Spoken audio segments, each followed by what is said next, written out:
Korang tengok ni. Alright, so kita goreng ayam. Okay, so ayam kita dah goreng tadi. Letak je masuk ni. Saya masukkan paste ni. Masya Allah, korang, paste ni memang sedap. Okay, so kita dah masukkan dah. Kita tak nak banyak, dia just nak light je.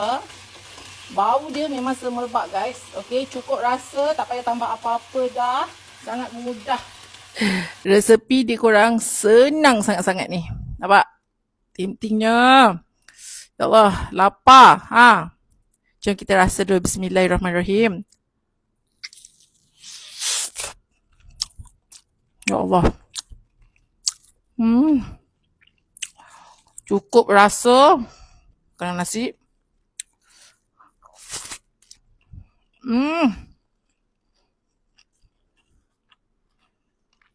Ulam.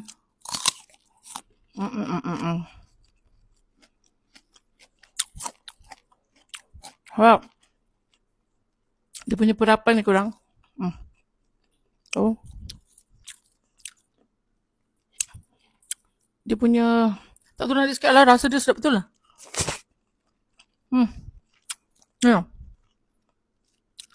Resepi dia senang je. Betul. Tekan back kuning CP, siap dah masakan korang. Mudah ABC sangat-sangat. Tengok dia, tengok korang nak paste yang mana. Dia ada banyak flavor. Tapi betul. Memang sedap sangat-sangat, tertipu.